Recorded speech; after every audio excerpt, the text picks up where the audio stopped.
කෝ කෙල්ල? කෙල්ල පැනගත්ත දේශ් අපේ උන් පස්සෙන් ගියා. උන් දැනටමත් කෙල්ල හොයන් ඇති. මිරාන්ගේ වචන පැටලෙනවා. දේශ් කලබල වෙන්න එපා. ඒකිට එච්චර දුරක් යන්න බෑ.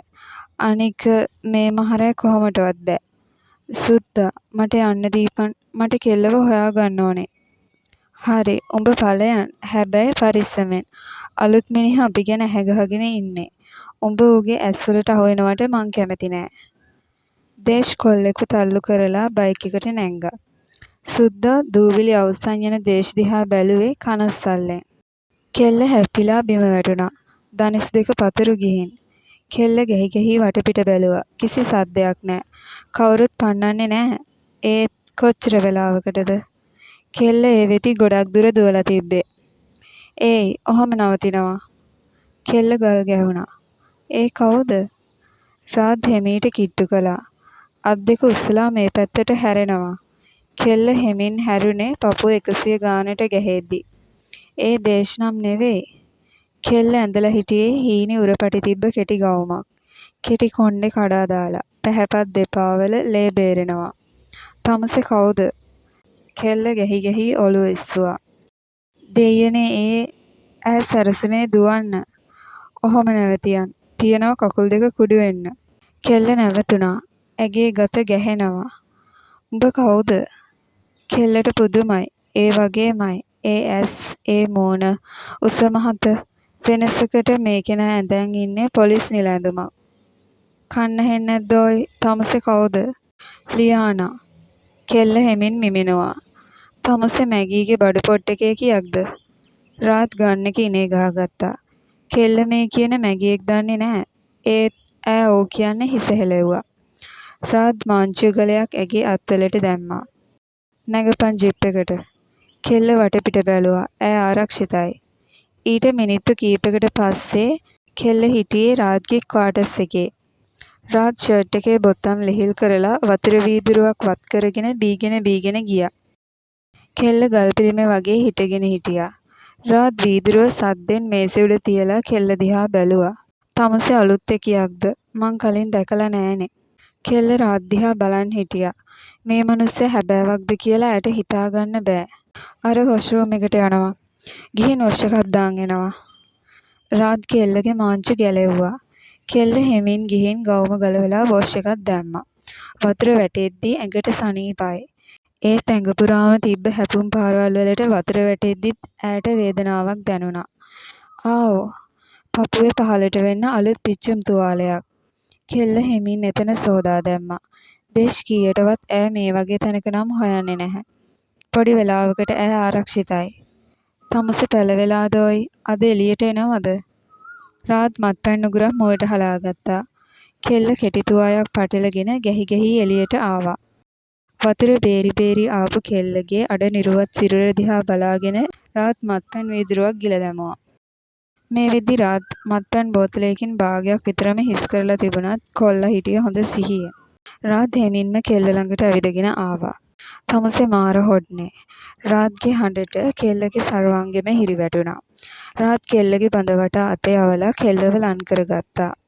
මත්පැන් සැර මුසු වුණ සුසුම් කෙල්ලගේ මුවේ වැදෙනවා. රාත් පහත් වෙලා කෙල්ලගේ ගෙල තදින් සිම්බා.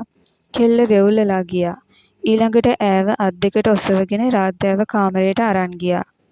කෙල්ලව ඇඳ මත තිබ්බ රාත් ඇගේ සිරුර මතට ආවේ ඇයට බර නොදී. ඔහු හෙමින් ඇගේ තුවාය ඇගේ සිරුරෙන් ඉවත් කළා. ඉටි රූපෙ වගේ ඇගේ නග්න සිරුර රාත්ගේ සිත මත් කළා. ඔහු හෙමින් ඇගේ ගෙලේ සිට පහළට සිම්බා. කවුද මෙහෙම කළේ? රාත් නැවතිලා ඇහුවා. කෙල්ල තදින් හුස්ම හෙළමින් පියවුණු දෑස් හැරියා. ඈ ගැස්සුණා. ඒ දේශ්මයි. රැවුලත් කොණ්ඩෙත් වෙනස් හින්දා දේශ්ගෙන් ඔහු වෙනස්. ඒත් මේ රූපේ ඒක 100%ක් දේශ්ට සමානයි. කෙල්ලට මේ කෙනා ගැන පුදුමයි. එක වගේම රූපයක්. කොල්ල ඇහිබැමි උස්සද්දී කෙල්ල කල්පනාවෙන් මිදුණා. ඔහු මේ අහන්නේ ඇගේ පපුවේ පිලිස්සම් තුවාලෙ ගැන. මං එක්ක ඉඳපු කෙනෙක්. කෙල්ල හෙමින් කිව්වා. රාත් ඇගේ කළු ඇස් දිහා බැලුවා. ඒවා කාන්දම් වගේ. ඔහුගේ හිත ඇද ගන්නවා. කොල්ල පහත් වෙලා ඒ පිලිස්සම් තුවාලය මත දෙතොල් තද කරා. කෙල්ල හිරි වැටුණා. ඔහුට ඇගේ සිරුරේ තම ස්පර්ශය නිසා වෙන වෙනස්කම දැනුණා. රාත් තදින් ඇගේ දෙතොල් සිපගත්තා. රාත්ගේ දෙතොල් රළුයි. ඒත් සිපගෙනම මෘදුයි. දේශගේ දෙතොල් රබිව මිස සිපගෙන නැහැ. මෙවැනි මෘදු මිහිරක් ඇයට මෙතෙක් දැනී තිබුණේ නැහැ. ඒ සුවයට ඇගේ දෙනෙත් පියවිලා. දෙතොලින් මිදුන රාත් ඇගේ ගෙල දිගේ පහළට යද්දී කෙල්ලගේ ඇඟිලි තුඩුවලට රාත්ගේ හිසකෙස් ඇදෙනවා. ඔහු ඇගේ සිරුර සිපගද්දී ඇගේ මුවින් නැගෙන කෙඳිරිලි රාත්ව මත් කරවනවා. ඔහු ඇගේ සිරුර මත අනන්තයකට ගියේ වරක් දෙවරක් නොවේ. පැය කිහිපයකට පස්සේ දහදිය වැකුණු වතින් කෙල්ල රාත් මත වැතිරිලා හිටියා. ඈ වෙව්ලනවා. කොල්ල ඇව තදින් බදාගෙන පොරවනේ දෙන්නම වැහෙන්න දාගත්තා. පහුවදා කෙල්ලගේ ඇස් ඇරුනේ සීතලක් දැනෙද්දි. රාත් එතකොට ඇඳේ හිටියේ නෑ. කෙල්ල ඇඳෙන් බැහැලා බැලුවා. එතකොට මේසේ උඩ පොඩි නෝට් එකක් තියෙනවා ඈ දැක්කා. කොහෙවත් යන්න එපා. මං එනකන් ඉන්න. ෆ්‍රිජ් එකේ කෑම තියෙනවා. වෙන මොනවා හරි ඕන නම් කිචන් එකේ බඩු තියෙනවා. අරන් හදාගන්න. මං එද්දි හවස 6 විතර වෙයි. තුවාල වලට බෙහෙත් දාගන්න ෆස්ට් එய்ඩ් එකෙන්. කෙල්ලගේ මුවට ඉබේම හිනාවක් ආවා. කෙල්ල ඇස් පියාගත්තා. කොල්ලගේ අත්වල පහස තවමත් දැනෙනවා වගේ. ඉන් හිරිවැටුණු ඈ වහාම ඇස් ඇරියා. දේශ් ඔයාට වැඩිය නම් එයා ගොඩක් හොඳයි. ඒත් කෙල්ලට හිතාගන්න බැරි දෙයක් තියෙනවා. දේශ්ගේ මූණම මේ ආගන්තුකයාට කොහෙන්ද කියලා. සමහර විට ඒ දෙන්න සහෝදරයෝ වත්ද? කෙල්ලට බයක් දැනුණා. ඒත් දේශ් ගියටවත් පොලිසිය කෙනෙක් එක්ක සම්බන්ධ නැහැ. දේශ් කවදාවත් සහෝදරයෙක් ගැන කියලත් නෑ. මේ දෙන්නට දෙන්න අඳුනන්නේ නෑ වෙන්න ඕනේ. කෙල්ල කල්පනාවෙන්ම වොෂ්රූම් එකට ඇවිදගෙන ගියා. එහෙම වෙන්නේ කොහොමද යකෝ? ඒකි වගේ කෙනෙක් කාටවත් නොපෙනී යන්නේ කොහොමද? දේශ් ගිගුරුවා. කොල්ලා පිස්සෙක් වෙලා. ලියාන නැතුව එක මොහොතක් ඉන්න බෑ. සිරුරේ ඇටමස් ලේනහරවලටම ඈ කාවැදිලා. ඈ හරියට මත්ද්‍රව්‍යයක් වගේ. දේශ්ගේ සිහි විකල් කරන්නේ ඈ. හැම මොහොතකම මත් වෙන්න දේශ්ට ලියානා ඕනේ. උඹ කලබල වැඩියි දේශ්. උඹ මගේ හොඳම එකා. උඹ මොනතරම් ගේම් ගහලා තියෙනවද? මේ කෙල්ල හොයාගන්න එක උඹට කජු කනවා වගේ වැඩක්. ඉස්සෙල්ලා හොඳ සිහියට වරෙන්. නෑ සුද්දා නෑ. මට ඒකි නැතුව හොඳ සිහියට එන්න බෑ. ඒකි කොහොමද මගෙන් පැනලා ගියේ? දේශ්ගේ මේ විකාර හැසිරීම සුද්දට අලුත්ම දෙයක්. මේ කෙල්ලට දේශ් පිස්සුවෙන් හිටියා කියලා සුද්දා දන්නවා. ඒත් මෙච්චර බලපෑමක් කරන්න පුළුවන් කියලා සුද්දා දැනගත්තේ මේ මොහොතේ. උඹ කලබල නොවී හිටපන්. මං අද දවස ඉවර වෙන්න කලින් කෙල්ලව හොයලා දෙනවා. නෑ සුද්දා මට යන්න දීපන්. මට පුළුවන් ඒකිව හොයාගන්න. ඒක කරන්න බෑ. මට බෑ මේ දවාලේ පොලිස් බල්ල කරකෙද්දි උඹව යවන්න. උඹව නැති කරගන්න මට බෑ. මේ සුද්දාව විශ්වාස කරලා උඹ ඉඳපන්. දේශ් පුටුවට පයින් ගහලා යන්න ගියා. තව ටිකකින් මුව බෙල්ල කරගන්න මට බැරි වෙයි. ඊට කලින් කෙල්ලව හොයාගන්න බලපන්. හරි අයියා. එතකොටම සුද්දට කෝල් එකක් ආවා. කියපන්. සුද්ද අයියා මැගීගේ පොට් එකේ කෙල්ලෝ අල්ලලා ඊයේ රෑ. කෙල්ල සමහර විට එතනද දන්නේ නෑ. මිරාන් ඵලයන් පොලිසියට. ගිහින් බලපන් මැගීගේ කෙල්ලෝ එක මේකෙවත් ඇතුළට දාලාද කියලා. හරි අයියා. මිරාන් අයියා තව දෙයක් උඹ කරන්න ඕනේ. සුද්දා රහසින් කිව්ව දෙයට මිරාන්ගේ ඇස් ලොකු වුණා. ඒකි ජීවත් වෙනවා කියන්නේ දේශ් දුර්වල වෙනවා කියන එක. ඒ හින්දා කෙල්ලව හම්බුනොත් ඒකිගේ චැට් එක කෝස් කරපන්. රාත් මොනවද කල්පනා කරන්නේ උඹ? රුවන් රාත්ගේ යාළුවෙක්. සාජන්ට් කෙනෙක්. මොකුත් නෑ. මොකද මිනිහා කියන්නේ? දැක්කේ නෑල්ලු. මුන් ඇත්තක් කියන්නේ නෑ. මෙහෙම මුන්ගෙන් ඇත්ත එළියට ගන්න බෑ. එහෙනම් රෑ වෙලා මේ පැත්තේ රවුමක් දාමු. රාත් කිව්වා. නිල ඇඳුමින් කරන්න බැරි සමහර දේවල් සිවිල් පිට පුළුවන්නේ. රාත්ගේ කතාවට රුවන් නැහැක් ගහලා කිව්වා. ඒක නෙවෙයි. උඹ අද වෙනම ලෝකෙක ඉන්නේ. මොකද සීන් එක? මොකුත් නෑ බන්. රාත් සාමාන්‍යයෙන් Tamanගේ හැඟීම් පිටට පෙන්නන කෙනෙක් නෙවෙයි. ඒත් කොල්ලගේ හිතේ හිටියේ රෑ හම්බ වුණ කෙල්ල. ඒ කෙල්ලගේ මොකක් හරි විශේෂත්වයක් තියෙනවා. රාත්ට හැම වෙලාවෙම හිතුණා. රාත්ලා ආයෙම ස්ටේෂන් එකට ආවා. නෑ මගේ උරහිස තරමට උසයි. සුදුම සුදුයි. කොණ්ඩේ එච්චර දිග නැහැ. එහෙම කෙල්ලෙක් නම් මං දැක්කේ නෑ. මුන් ටික තමා ඉන්නේ. අනික මුන් ඔක්කොම පොට් එකෙන් කුදලගෙන ආවේ. පාරේ හිටියේ නෑ. මොකක්ද නම කිව්වේ? ලියානා. රාත්ට හම්බෙන් ඒ නම ඇහුනේ. ඔෆිස් එකට යන්න ගිය කොල්ලා නැවතුණා. නෑ ඔහොම නමක් මේකේ නෑනේ. රාත් විස්තර අහන මිනිහා දිහා හොඳට බැලුවා. කවුද ඒ? සුද්දගේ එකෙක්. රුවන් කිව්වා. ඇයි තමුසේ කෙල්ලවම හොයන්නේ? රාත් දහද්දී විස්තර කියමින් හිටි නිලධාරියා කොල්ලට ආචාර කළා. මිරාන් කරදරෙන් හැරිලා බැලුවා. මිරාන්ගේ ඇස් එළියට පනින්න ලොකු වුණා. මේ මූණ රාත් මිනිහා ඉස්සරහා අසුරක් ගැහුවා. මොකද තමුසේ බය වෙලා? නෑ මේ සර්ව මං කලින් දැකලා නෑනේ. මිරාන්ට දාඩිය දැම්මා. මේ තමයි අපේ අලුත් OIC සර්. සුද්දටත් කියනවා සර්ව ඇවිල්ලා හම්බෙලා යන්න කියලා. රුවන් කිව්වා. මිරාන් ඔළුව හෙල්ලුවා. ආයෙම තමන් ඉස්සරහ ඉන්න තරුණ නිලධාරියා දිහා බැලුවා. මේක නම් පුදුමයක්. දේශ්ට පොලිස් යුනිෆෝම් එකක් අන්දලා වගේ. තමුන්ගෙන් මං ප්‍රශ්නයක් ඇහුවා. නෑ ඒ කෙල්ල අපේ බොස්ගේ ගර්ල් ෆ්‍රෙන්ඩ්. ඊයේ අතුරුදහන් වෙලා. ඒකයි අපි මේ පැමිණිල්ලක් දාන්න ආවේ. ඒකත් එහෙමද? රාත් කටගනින් හිනා වුණා. සමහර විට බොස් එක්ක ඉන්න බැරුව කෙල්ල පැනලා ගියා වෙන්නත් පුළුවන්. රාත් එහෙම කියාගෙන යන්න ගියා. මිරාන් හිටියේ තෘෂ්ණින් භූත වෙලා. සුද්ද අයියා මාර සීන් එකක් වුණානේ. මිරාන් ස්ටේෂනෙන් එළියට ඇවිල්ලා කෙලින්ම ගත්තේ සුද්දට. අලුත් OIC කාරයා සිරාවටම ඒ මිනිහා අපේ දේශ් වගේ. මොනවද බං කියන්නේ? අයියා මුව හම්බෙන්න ඕනේ. කෙල්ල නම් මෙහෙ නෑ. සුද්දා කෝල් එක කට් කරේ දේශ් දිහාත් බලලා. දේශ් හිටියේ කෙල්ල ගැන තොරතුරක් දැනගන්න බලාන. කෙල්ල ස්ටේෂනේ නෑ බන්. ඒත් මේත් වැඩක් නෑ. මං යනවා කෙල්ලව හොයන්න. දේශ් ඔහොම ඉඳපන්. උඹ පිස්සු බල්ලෙක් වගේ හැසිරෙන්න එපා. උඹ එළියට බහිනකම් තමා උන් බලන් ඉන්නේ. මාව නවත්තන්න හදන්න එපා. දේශ් එළියට බැස්සා. ඒත් සුද්දා ඉඟි කරද්දී කොල්ලෝ ටික දේශව වට කරගත්තා. සුද්ද අයියා ඔයා වැරැද්දක් කරනවා. උඹව බේරගන්න මං ඕන දෙයක් කරනවා. ඒකිට වැඩිය මට උඹ වටිනවා. මටත් වැඩිය ඒකිව වටිනවා. දේශ් සුද්දා ගිගිරුවා. දේශ් වට කරගත්ත කොල්ල දිහා බැලුවේ සමච්චලෙන්. රාත් ක්වාටර්ස් ආවේ හිතුවටත් වඩා රෑ වෙලා. කොල්ලා හෙමින් දොර ඇරලා ඇතුළට ගියා. කිසි සද්දයක් නෑ. කැප් එක පැත්තකින් තියලා සපත්තු ගලවලා කොල්ලා හෙමින් කාමරයට ගියා. කෙල්ල ඇඳ උඩ කාමරේ ලයිට් දාලා. රාත් හෙමීට කෙල්ල ළඟට කිට්ටු වුණා. කෙල්ල ඇඳන් ඉන්නේ කොල්ලගේ අත්දිග ෂර්ට් එකක්. ඒක කෙල්ලට ලොකුයි. කෙල්ල හිටියේ ඇස් පියාන. නින්ද ගිහින්ද? කොල්ලා හිතුවා. දවස පුරාම හිතේ හොල්මන් කරේ මේ රූපේ. පෙර දින රැයේ තමන්ගේ සිරුරේ ඇය වෙලිලා හිටපු හැටි රාත්‍ර මතක් වෙලා හිනාවක් ගියා. කොල්ල කෙල්ලගේ විසිරුණු කොණ්ඩේ හැදුවා. එතකොට කෙල්ලට ඇහැරුණා. කෙල්ල ගැස්සිලා කෙලින්න වුණා. මොකෝ බය වුණාද? කොල්ල අහන්නේ හිනා වෙලා. ඒ හිනාවට කෙල්ල වශී වුණා. දේශ්ගේ මූණේ මෙහෙම හිනාවක් තියෙනවා කෙල්ල කවදාවත් දැකලා නෑ. කොල්ල ෂර්ට් එකේ බොත්තම් පැන්නුවා. නිදිමත නම් නිදාගන්න රාත් කිව්වා. කෙල්ල හෙමින් ඇඳෙන් බැහැලා කොල්ල ළඟට ආවා. රාත් ගලවමින් හිටි යුනිෆෝම් එකේ බටන් කෙල්ල ගලවන්න ගත්තා.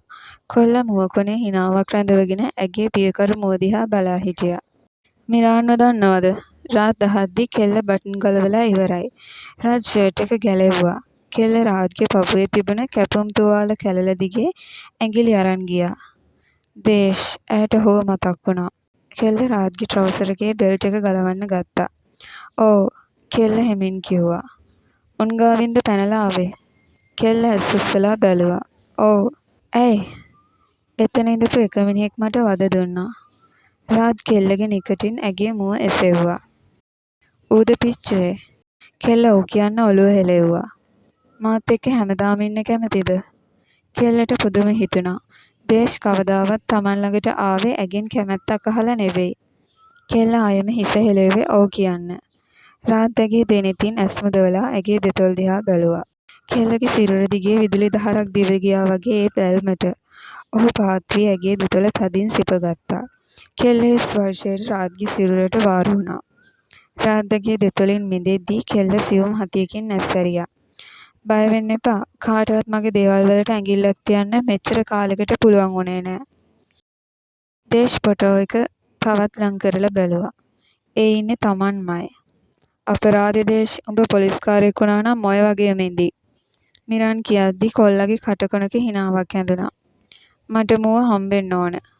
යකෝ ඌ තමයි උඹව එස්සවන්න බලන් ඉන්නේ.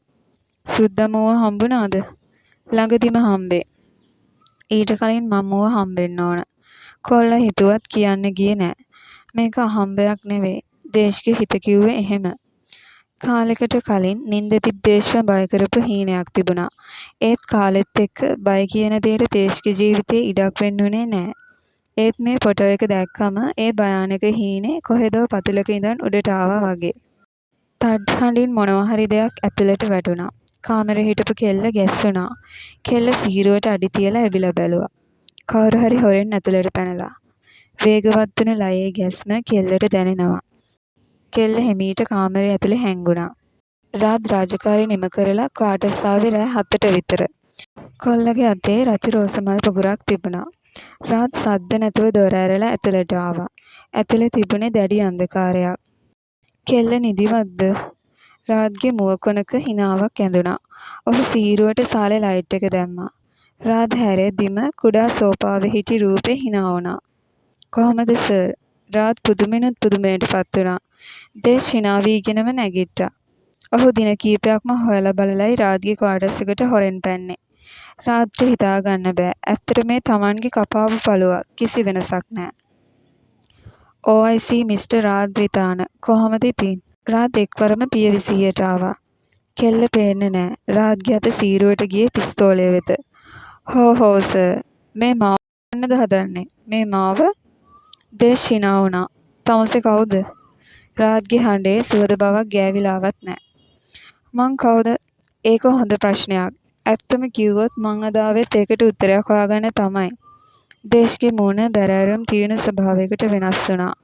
රාත් මල් පොකුර පැත්තකින් තිබ්බා. තමුසෙට මෙතන ඉන්න බෑ. මාව හම්බෙන්න ඕන නම් ස්ටේෂන් එකට එනවා. තමුසෙ මෙතෙන්ට හොරෙන් පැන්නා කියන එක එතකොට මං අමතක කරන්නම්. දේශ් හිනා වුණා. ඒක කරන්න බෑ. අපේ ගනුදෙනුව අද මෙතනින් ඉවරයි. රාත් කාමරේ දිහා බැලුවා. දොර බාගෙට ඇරලා තිබුණේ. ඒකත් එහෙමද? තමුසෙට මොනවද ඕන? දේශ් ඇඳගෙන හිටපු ටී-ෂර්ට් එක ගැලෙව්වා. මට දැනගන්න ඕන මේක මෙතනම සර්ගේ තියෙනවද කියලා. පපුවේ ටිකක් පහළට වෙන්න තිබුණ ඒ මාක් එක කැපුම් තුවාලයක්. රාත් ෂර්ට් එක ගැලෙව්වා. ඒක ඒ විදිහටම රාත්ගේ පපුවෙත් තිබුණා. රාත්ට කවමදාවත් මතක තිබුණේ නෑ එහෙම කැපුමක් පපුවට ආවේ කොහොමද කියලා. ඒත් මේ තමන්ගේම රූපය අරන් ඉන්න ආගන්තුකයාගේ පපුවෙත් ඒ ලකුණම තියෙනවා. දේශ් හිනා වුණා. එහෙනම් ඔබ මගේ මල්ලි. දේශ් කිව්වා. රාත්ට පුදුමයි. ඒත් ඒක එහෙම නෙවෙයි කියලා කියන්නත් රාත්ගේ හිත දුන්නේ නෑ. ඒ එක්කම කාමරයෙන් මොකක් හරි බිම වැටෙන සද්දයක් ආවා. කොල්ල දෙන්නම ඒ පැත්ත බැලුවා. රාත් කාමරේ දිහාවට යද්දී දේශ් ශෝභාවට බර වුණේ අත් දෙකෙන්ම ඔළුව අල්ලගෙන. දේශ්ගේ හිත පිරිලා. දේශ්ටම තේරෙන්නේ නෑ ඒ ඇයි කියලා. රාත් කාමරේ දොර අඩවල් කළේ ආගන්තුකයා දිහා බලලා. දේශ්ට ඒ ගැන එච්චර ගාණක් වුණේ නෑ. කාමරේ මැද හිස් වතුර බෝතලයක් බිම වැටිලා. ඒක කරන්න ඇත්තේ කෙල්ල. ලියානා. රාත් රහසින් කතා කළා. රාත් කෙල්ලගේ හඬත් රහසින් ඇහෙද්දී කොල්ලා හැරුනේ සැනසුම් සුසුමක් හෙළලා. කෙල්ල හැංගිලා හිටියේ උස ඇඳුම් අල්මාරියට මුවා වෙලා. රාත් කෙල්ලව තදින් බදාගෙන ඇගේ දෙතොල් සිපගත්තා. ලියානට ඒ සිපුම දරන්න බෑ. කෙල්ල රාත්ගේ දෙතොලින් මෑත් වුණා. ඒත් ආයෙම ඈ රාත්ගේ මුවට ලං වුණා. ඒ දේශ් ඌගෙන් තමයි මං පැනලා ආවේ. කෙල්ල රහසින් කිව්වා. ඇගේ ගත ගැහෙනවා. ඒ කිව්වේ සුද්දා කියන එකාගෙන් නෙවෙයිද? කෙල්ල නැහැ කියන්නේ හිස වැනුවා. ඇයි මට කලින් මූ ගැන කිව්වේ නැත්තේ? එහෙනම් මූ සුද්දාගේ එකෙක්. රාත් හිතුවා. රාත්ගේ ඇස් අමුතුයි. කෙල්ලට බය හිතුණා. මං හිතුවා ඔයා එයාව දන්නවා කියලා. මට බය හිතුණා. ඔයා මාව ඌට දෙයි කියලා. කෙල්ල මීට ටික වෙලාවකට කලින් සාලෙවණු කතා බහෙනුයි දැනගත්තේ කොල්ල දෙන්නට දෙන්න අඳුනන්නේ නැහැ කියලා. ඈට ඒ ගැන සැකයක් තිබුණත් අවදානමක් ගන්න ඈ බිය වුණා. ඒකයි ඈ ඇත්ත හැංගුවේ. ඒත් කලින්ම දේශ් ගැන රාත්ට කියන්න තිබුණේ කියලා හිතෙද්දි කෙල්ල පරක්කු වැඩි. ලියානා. දේශ්ගේ පුදුමේ පිරුණ හඬ ඇහෙද්දි කෙල්ල ගැස්සුණා. රාත් දැව අතහැරලා හැරිලා බැලුවා. කෙල්ල වහාම රාත්ට මුවා වුණා. ලියානා උඹ? රාත් පරක්කු වුණ නිසා දේශ් සැකේට කාමරයට ආවේ. ඒත් දේශ් දැක්කේ ඔහු බලාපොරොත්තු නොවුණු රුවක්. දේශ්ගේ ඇස් ගිනි රතු වුණේ ක්ෂණයකින්. ඔහු සඟවගෙන හිටපු පිස්තෝලය ඇදලා එල්ල කළේ අසුරු සැණකින්. එතකොටම රාත්ගේ පිස්තෝලයත් දේශ්ට එල්ල වෙලා. දේශ් ගැස්සුණා. දේශ්ගේ මුව කොනේ හිනාවක් ඇඳුනා. ගන් එක බිම දාපන්. රාජ් කියද්දී දේශ් දත් මිටි කාගෙන බලා හිටියා. මට ලියානව දීපන්. මං මෙතනින් දැම්ම යනවා. ලියානා සැලෙන දෙනෙතින් රාජ් දිහා බැලුවා. ගන් එක දාපන් බිම. රාජ්ගේ හඬ ගැඹුරුයි. නොඉවසන සුළුයි. ලියානා අඩියක් පසුපසට වුණා. රාජ් භයානකයි. අසුරු සැණකින් කෙල්ලගේ ගෙල රාජ්ගේ බාහුවට හිර වුණා. පිස්තෝලය ඇගේ හිසට එල්ල වෙලා. දේශ් ගැස්සුනා. දෙනෙත් විසල් වුණා. අතෑරපන් ලියානව. ගන් එක බිම දාපන්. නැත්තම් තියනවා මේකිගේ ඔලුව කුඩු වෙන්න. රාජ් ගිගුරුවේ කෙල්ල ගැස්සෙද්දී. දේශ් ජීවිතේ පළමු වතාවට බිය වුණා. ඈ නැති කරගන්න බිය වුණා. දේශ් පිස්තෝලය බිම දැම්මා. එවපන් මෙහාට. රාජ් දේශව පිස්තෝලය කෙල්ලට කියලා අතට ගත්තා. අත් දෙක පස්සට අරන් හැරියන්. රාජ් දේශ්ගේ පිස්තෝලේ ඉනේ ගහගත්තා. දේශ්ගේ අත්වලට මාංචු දාන්න කොල්ලා ලං වුණේ පිස්තෝලේ දේශ්ට එල්ල කරගෙනම. රාජ් මාංචු දාන්න යද්දිම ෂනයෙන් හැරුණ දේශ් කොල්ලගේ පිස්තෝලේ තිබ්බ අතේ මැණික් වටේට පහරක් දුන්නා. පිස්තෝලේ විසි වුණා. රාජ්ගේ අත ඉනේ පිස්තෝලේ ඇදලා ගත්තේ අසුරු සැණෙන්. දේශ් ආයෙමත් කොටු වුණා. රාජ් දේශ්ගේ ඔලුවට ගන් එක ඉලක්ක කරගෙන හිටියේ. ඒත් දේශ් සැලුනේ නැහැ. කොල්ලා රාජ් ඉස්සරහට අඩිය තිබ්බා. ඔහොම නැවතියන්. කෙල්ල වෙවුලමින් මේ දර්ශනය දිහා බලා හිටියේ. දේශ් කියන්නේ කවුද කියලා කාටත් වැඩිය හොඳට කෙල්ල දන්නවා. රාජ් කීයටවත් දේශ් තියන්නේ නැහැ. මොකද ඔහු පොලිස් නිලධාරියෙක්. රාජ් ක්‍රියා කරන්නේ නීතියට. දේශුත් ඒක දන්නවා. ඒත් දේශ්ට නීතිය අදාළ නෑ. කෙල්ල ගැහෙමින් බිම බැලුවා. එතකොට ඈ දැක්කේ විසිවුණ පිස්තෝලේ. ඒක ඈට අඩි කිහිපයක් දුරින් තිබුණේ. කෙල්ල වහාම ඒක අතට අරන් දේශ්ට එල්ල කරා. දේශ් ඈ කෑ ගැහුවා. කොල්ලෝ දෙන්නම ඈ දිහා බැලුවා. දේශ් මුව කොනින් හිනා වුණා. එපා ලියානා රාජ් කිව්වා. දේශ් හිනා වීගෙනම ඈ දිහා බැලුවා. සිරාවට තමුසෙට එච්චර හයියක් තියනවද? කොල්ලගේ පපුව සිදුරු වුණා. දේශ්ගේ ඇස් විසල් වුණා. ලියානා එපා. රාජ් කෑ ගහද්දී තවත් පිපහරවල් කීපයක් දේශ්ගේ සිරුර හරහා ගියා. රාජ්ගේ අතින් පිස්තෝලේ අතෑරුණා. මොකක්දෝ හේතුවකට රාජ්ගේ කකිය ඇවා. ඒ තමන්ගෙම කොටසක්. ඔහුගේ අභ්‍යන්තරේ කෑ ගැහුවා. දේශ් කපා හෙළූ කඳක් මෙන් බිම ඇද වැටුණා.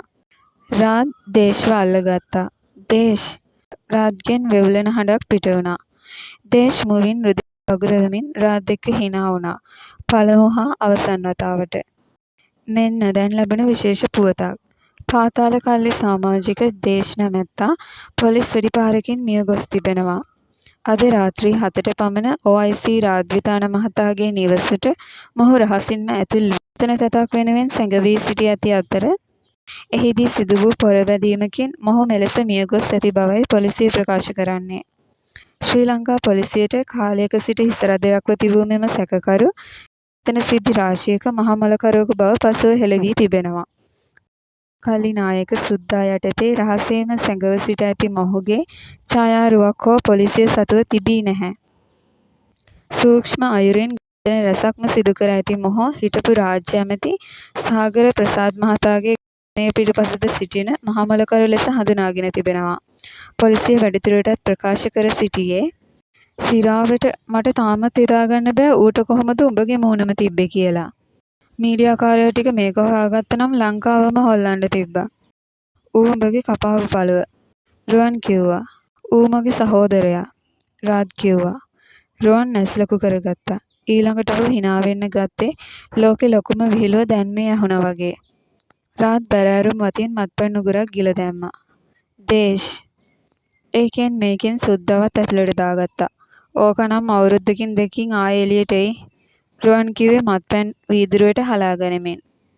අඩෝ උඹ යන්නද? රාජ් නැගිටිහින්ද රුවන් ඇහුවා.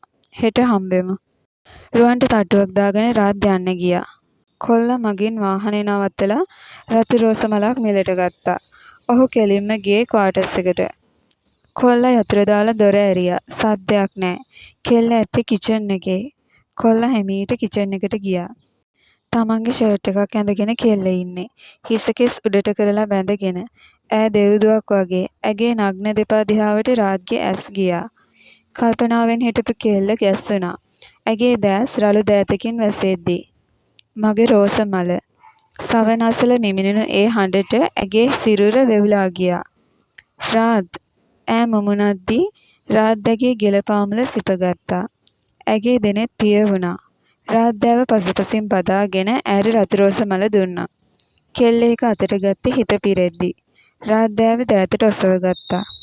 ඒයි මාළුව ලිපේ කෙල්ල කියද්දී රාද් ලිප ඔෆ් කළා.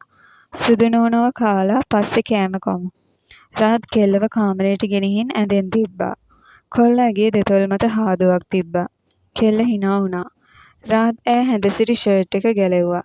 ඇගේ නග්න රුව ඔහුව මත් කළා. කෙල්ල රාද්ගේ කම්මුල් වලින් දෑත් තියලා ඒ මුව එසෙව්වා. ඔහුගේ දෑස් බැල්ම තම සිරුරේ දුවද්දි දැනුනේ කෝල බවක් නිසා. ඩ්‍රින්ක්ස් ගත්තද? රාද්ගේ ඇස් රතු වෙලා. ඔහු කෙල්ලගේ නිරුවත් පපුව මත හිස තියාගත්තා. කෙල්ල රාද්ගේ සිරුර වටා දෙපා දාලා ඔහුගේ ගතේ වෙලුණා. රාද් මං ගැන කවුරු හරි දැනගත්තොත් ඔයාට ප්‍රශ්නයක් වෙයි. රාද් හිනා වුණා. ඔයා ගැන කවුරුත් දැනගන්නෑ. තව ටික දවසකින් ඔයාට අලුත් අනන්‍යතාවයක් ලැබෙනවා. එතකොට ඔයා ලියානා නෙවෙයි. කෙල්ලට පුදුමයි. රාද් ඇව ආරක්ෂා කරනවා. රාද් ඔයාලා ඇත්තටම සහෝදරයෝ නම් කොහොමද ඔය දෙන්නා වෙන්නුනේ? කෙල්ල අහද්දී රාද් ඇගේ ගතින් ඉවත් වෙලා ඈ ආසන්නයේ වැතිරුණා. මන් දන්නෑ. දේශ් එක්කම කොල්ල දෙන්නගේ අතීතයත් වැළලිලා ගියා. රාද් ඒ දේවල් නොදැනම. මට සමාවෙන්න රාද්. මට ඌගෙන් ගැලවෙන්න ඕන වුණා. ඒත් ඒ වෙලාවේ මට මොනවා වුණාද දන්නෑ. රාද් කෙල්ල දිහා බැලුවා. ඇගේ දෙනෙත් බොඳ වෙලා. ඔහු ඇගේ කම්මුලකින් අතක් තිබ්බා. ඒක අමතක කරන්න. මට බෑ. දේශ් අවසානෙට බලපු බැල්ම මට ඒක අමතක වෙන්නෑ. කෙල්ලගේ කකුල් දිග කඳුළු ගලා යද්දී රාද් ඇව තුළුරු කරගත්තා. මටත් බෑ. මගේ කොටසක් නැති වෙලා වගේ. රාද් කිව්වේ ඇත්ත. මේ දින කීපෙෙම ඒ හැඟීමෙන් මිදෙන්න කොල්ලට බැරි වුණා. දේශ් මෙහෙම අපරාධකාරයෙක් වුණේ කොහොමද? රාද් පොඩි කාලේ ඉඳන් ජීවත් වුණේ කොල්ලගේ කිරි අම්මා එක්ක. ඒත් ඈවත් නිවුන් සහෝදරයෙක් ගැන රාද්ට කියලා නැහැ. දැන් ඈත් මිය ගිහින් සෑහෙන කල්. කොල්ලට තමන්ගේ කියලා කවුරුත් ඇත්තෙත් නෑ මේ ඇත්ත දැනගන්න. ඒත් දැන් ඒ දේවල් දැනගත්තත් ඇති ඵලයකුත් නෑ. දේශ් මිය ගිහින් ඉවරයි. දේශ් එක්කම නැති වෙලා ගිය ඒ අතීතේ එහෙමම වලදාන්න රාද් හිතුවා. මොකද දැන් කොල්ලට අනාගතයක් තියෙනවා. ලියානා එක්ක ඒ අනාගතයට යන්නයි රාද්ට ඕන. රාද් ලියානාගේ නළල මත දෙතොල් තද කළා. ඇගේ රිද්මයකට උස් පහත් වෙන මෘදු පපුවේ රස්නේ ඔහුට දැනෙනවා. ඒ රිද්මය ඔහුගේ ජීවිතයේ ආදරණීය හිඩසක් පුරවාවි.